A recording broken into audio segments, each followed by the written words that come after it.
Oke, bismillahirrahmanirrahim. Kita lanjutkan materinya. Pada kesempatan sebelumnya kita sudah membahas ya, mengenai apa itu problem solving. Ya. Jadi seperti apa sih cara mencari atau menyatakan sebuah problem dengan menggunakan graph. Ya. Graph di mana simpul-simpul itu menyatakan keadaan-keadaan yang mewakili semua kemungkinan kondisi dalam sebuah permasalahan. Kemudian ada perpindahan atau transisi dari satu keadaan ke keadaan lain jika dilakukan sebuah tindakan. Dan seperti itu gambarannya yang kalian pelajari minggu lalu. Oke. Nah, pada kesempatan sebelumnya kalian juga sudah membuat sebuah graf untuk menyatakan sebuah permasalahan permainan pasal 8 ya. Jadi saya sudah lihat, hanya perlu diperhatikan bahwa jangan lupa memberikan operatornya. Jadi operator kapan ke kiri, kapan ke kanan, yang blank ininya, blank move-nya. Kapan ke kiri, kapan ke kanan, lalu kapan ke atas, kapan ke bawah. Ini ada yang tidak diberikan tanda operatornya. Oke, nah sekarang kita akan membahas mengenai bagaimana sih cara mencapai solution state. Ya.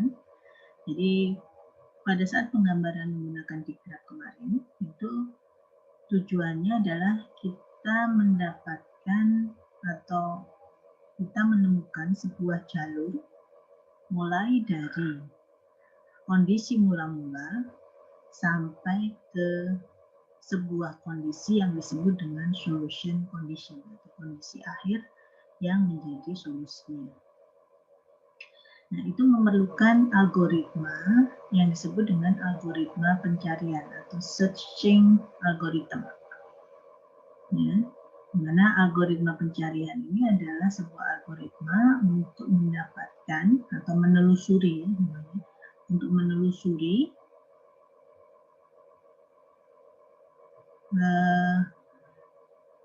kondisi-kondisi dalam sebuah graf tadi, mulai dari kondisi awal sampai ditemukan kondisi final yang menjadi sebuah solusi. Nah, algoritma penelusuran atau algoritma pencarian ini dibedakan menjadi 3. Yang pertama adalah pencarian buta. Pencarian buta ini atau blind search itu adalah pencarian yang bisa dikatakan trial and error. Artinya dia tidak memperkirakan terlebih dahulu kira-kira ini nanti akan menjadi optimum atau tidak hasilnya. Ya, pokoknya ya cari saja dengan satu langkah atau satu arah gitu, hingga dia bisa mencapai final state. Kemudian penelusuran yang kedua itu adalah penelusuran yang disebut dengan penelusuran optimal. Nah, dalam penelusuran optimal ini algoritma mengkondisikan selalu memilih jalur itu adalah jalur yang nanti mendapatkan kondisi yang optimal, cost yang paling minimal. Cost artinya cost di sini adalah sebuah variabel yang digunakan untuk menentukan solusi yang paling bagus, ya, atau solusi yang paling optimal seperti yang saya jelaskan pada pertemuan sebelumnya. Kemudian yang ketiga itu adalah nanti ada penelusuran yang disebut dengan penelusuran game. Nah, penelusuran game ini sebenarnya sama dipakai untuk mencari solusi optimum, terutama itu adalah pada algoritma-algoritma untuk menyelesaikan game. Kemudian ini nanti macam-macam algoritmanya yang pencarian buta. Sekarang kita akan mulai dari metode penelusuran untuk pencarian buta terlebih dahulu atau blind search. Ya. Sebelumnya, sebelum kita masuk ke algoritma, perlu dipahami dulu bahwa algoritma-algoritma ini, terutama adalah algoritma pencarian buta, itu dilakukan pada sebuah bentuk yang disebut dengan pohon pelacakan. Artinya, proses ini itu dilakukan dengan menggunakan struktur datanya adalah struktur data pohon. Nah, kalau kalian sudah belajar di semester 1, semester 2, kalau tidak salah, ada mata kuliah matematika diskrit, itu bisa di situ kalian sudah belajar apa itu yang dimaksud dengan pohon dan graf. Ya. Nah, pohon sendiri, ini saya sedikit review, itu sebenarnya adalah bentuk graf yang khusus, di mana graf tersebut dia mempunyai satu simpul yang disebut dengan akar, di mana akar itu adalah sebuah simpul yang mempunyai rusuk itu semuanya adalah keluar. Jadi rusuknya itu keluar. Ini hanya tidak digambarkan dengan tanda panah. Kemudian ada rusuk-rusuk yang disebut dengan daun, simpul-simpul yang disebut dengan daun, di mana simpul-simpul yang disebut dengan daun itu adalah simpul yang dia hanya punya simpul masukan saja. Jadi hanya punya simpul masukan saja. Jadi yang akar ini hanya punya simpul keluaran saja, sedangkan daun itu hanya punya simpul masukan saja.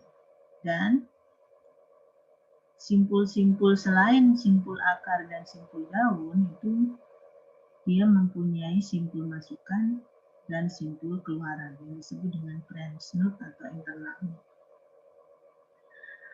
Itu adalah karakteristik dari graf yang disebut dengan pohon atau tree. Dan satu lagi karakteristiknya bahwa di dalam sebuah pohon itu tidak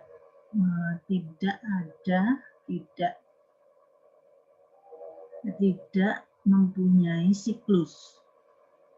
Jadi kalau graf itu kan masih memungkinkan, misalkan seperti ini, lalu kembali lagi ke kondisi ini. Misalkan ini simpul A, ini simpul B, ini simpul C, gitu. Dari simpul A bisa ke simpul B bisa ke simpul C bisa ke simpul A lagi. Ini akan membentuk sebuah siklus. Nah, kalau di pohon itu tidak diperbolehkan adanya siklus. Jadi dia pasti akan membentuk satu garis atau satu pad dari akar sampai ke daun. Ya. Jadi seperti ini. Yang kiri ini berarti dia ada satu pad dari akar sampai ke daun yang paling kiri, atau ini pasti membentuk satu pad.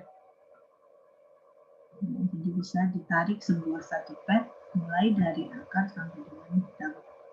Oke. Nah, sekarang yang perlu dipahami lagi, pohon itu ada yang disebut dengan ketinggian atau level ya. Jadi kalau dia hanya terdiri dari satu simpul saja, itu disebut ketinggiannya adalah 0. Ya, kalau dia punya anak, jadi sebuah simpul yang punya anak, tapi hanya satu anak saja. Nah, ini kita sebut kalau dari atas ke bawah itu disebut suksesor itu anak ya. Kalau predecessor itu berarti orang tua. Jadi yang ini satu seperti ini, maka dia disebut ketinggiannya adalah 1. Ketinggian 1 di mana yang akarnya itu disebut dengan level 0, anak-anaknya disebut dengan level 1. Nah, nanti kalau yang anaknya ini punya anak lagi ke bawah, maka ini nanti akan disebut ketinggiannya adalah 2. Ya. Jadi yang anak yang terakhir ini disebut dengan level 2. Jadi ini kalau dilihat ini yang satu anak-anak yang di sini ini berarti terletak di level 2. Ini adalah level 1, ini adalah level 3 dan seterusnya. Jadi kalau seperti ini maka dia punya ketinggian adalah 3. Ketinggiannya itu adalah 3. Seperti ini kira-kira konsep pohon yang harus kalian pahami terlebih dahulu sebelum masuk ke pohon pelacakan. Nah sekarang kalau kemarin representasinya kan tidak selalu pohon, hanya yang bagian terakhir itu yang bentuknya adalah pohon. Nah bagaimana kalau kita representasinya adalah sebuah graf? Ya, representasinya adalah sebuah graf. Seperti contohnya permasalahan petani yang akan menyeberangkan 3 barang bawaannya itu, nah itu kan dinyatakan dalam bentuk graf. Kemudian ada problem mesin penyedot debu, itu juga dinyatakan dalam graf. Sehingga kalau bentuknya itu adalah sebuah graf, maka kalau kita mau melakukan proses penelusuran, itu harus dirubah dulu, grafnya itu harus dirubah dulu menjadi bentuk pohon pelacakan. Ya. Gimana caranya merubah dari graf menjadi pohon pelacakan? Nah, lihat contoh, misalkan ada sebuah graf seperti ini adalah graf. Graf ini disebut dengan graf terboboti, di mana artinya setiap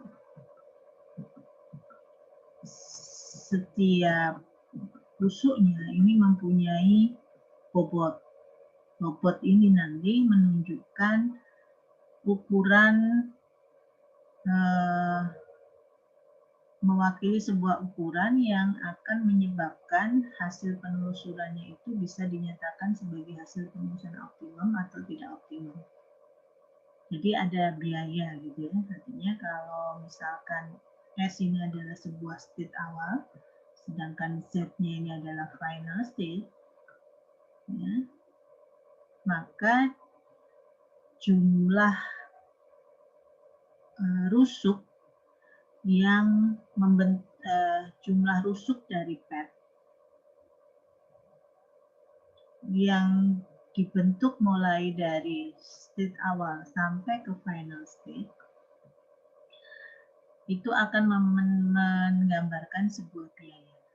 Ya, biayanya contohnya kalau dia melewati dari S ke B, kemudian ke C, ke E, lalu ke Z, nah, ini kan membentuk rusuk kan, pad ya.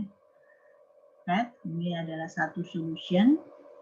Nah, dari satu solution ini dia membutuhkan biaya yang dibutuhkan untuk mencapai Z itu adalah dengan menjumlahkan nilai-nilai yang ada pada rusuknya. Jadi ada 3, tambah 3, tambah 2, tambah 2, berarti totalnya adalah 10. Seperti itu. Tapi kalau misalkan dia melewati A, kemudian ke D, lalu ke C, kemudian baru ke E, lalu baru ke Z. Ini kan juga solution pad juga, ya, sama-sama mencapai Z. Hanya di sini memerlukan biaya 4 ditambah 5 ditambah 5 ditambah 2 ditambah 2. Nah, seperti itu. Nah, mana nanti yang kita pilih tergantung pada problemnya. Apakah mau mencari memaksimalkan biaya atau meminimalkan biaya. Memaksimalkan biaya, misalkan biaya itu mewakili keuntungan. Nah, berarti kan harus memaksimalkan biaya. Tapi kalau biaya itu mewakili biaya pengeluaran misalkan atau cost yang harus dikeluarkan untuk mencapai final state, ya pasti kita akan mencari nilai yang paling minimal. Seperti itu ya. Ini, nah itu biasanya diwakili dengan sebuah graf yang disebut dengan graf terboboti. Nah sekarang bagaimana merubah graf yang seperti ini menjadi sebuah pohon terlebih dahulu. Nah, sehingga dari bentuk pohon itu nanti kita akan implementasikan algoritma pencarian untuk mendapatkan itu tadi path yang mencapai sebuah final state. Kita lihat, nah ini gimana caranya? Yang pertama itu adalah sebuah state, kita mulai dari sebuah state awal. Nah, state awal ini akan menjadi akar. Ya. Jadi state awal itu akan menjadi akar. Jadi kita create sebuah simpul yang menjadi akar dengan simpul itu adalah simpul yang mewakili state awal. Nah, kemudian dari state awal itu kita lihat dia mempunyai cabang berapa, ya, cabangnya kemana saja. Nah, cabang-cabang yang dimulai dari state awal itu akan membentuk sebuah anak-anak, membentuk anak-anak dari simpul S pada pohonnya.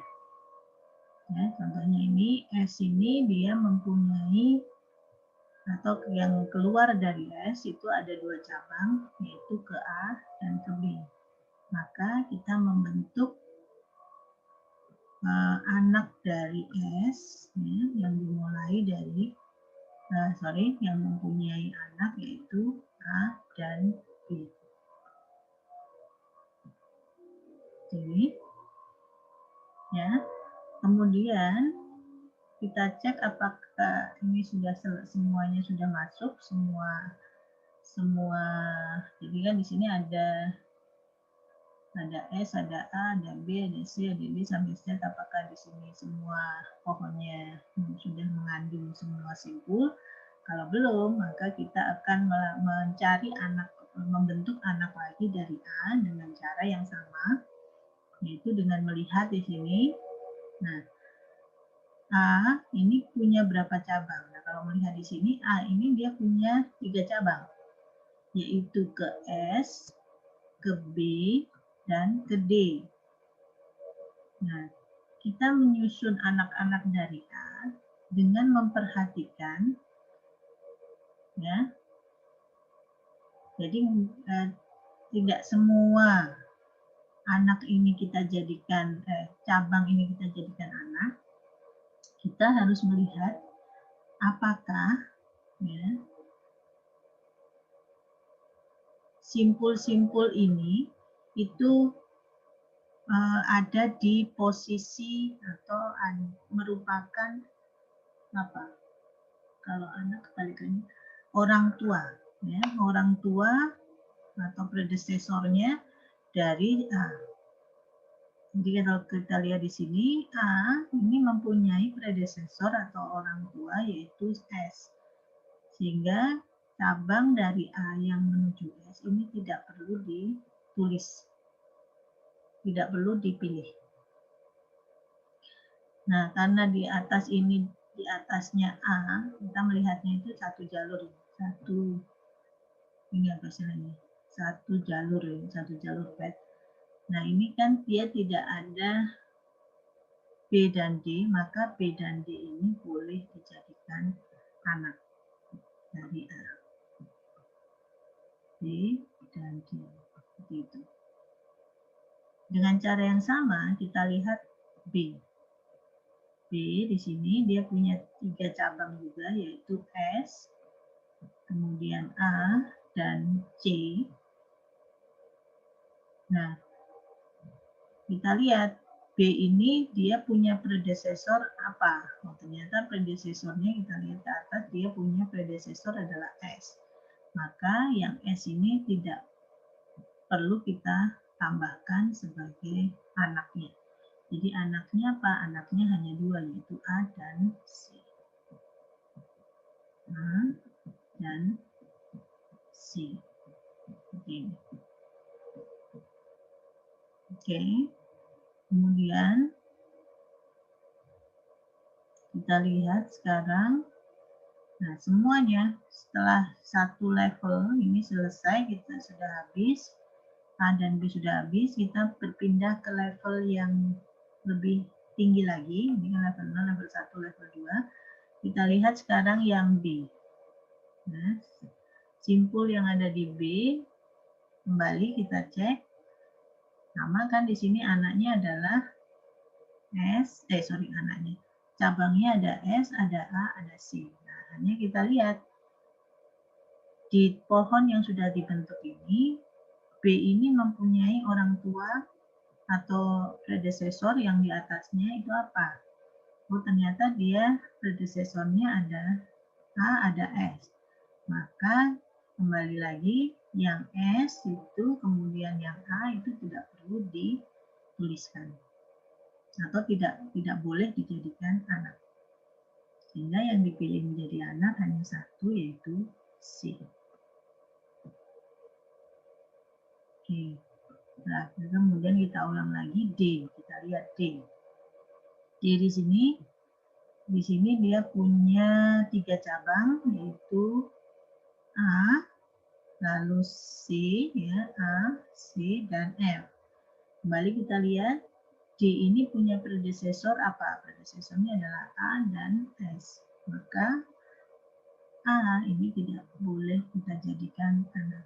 Jadi anaknya hanya 2, yaitu C dan F. C dan F. Nah, seperti ini seterusnya sampai semua simpul itu sudah dibuatkan ya anak pohon yang ada di sini. Jadi semua simpulnya nanti sudah masuk di pohon tersebut yang ada di grafik. Sehingga terbentuklah pohon pelacakan seperti ini. Ini tadi ya. Ini tadi adalah pohon pelacakan yang dibentuk berdasarkan graf yang di sini. Itu caranya. Jadi kalau representasinya adalah berupa graf, maka harus kita rubah dulu menjadi sebuah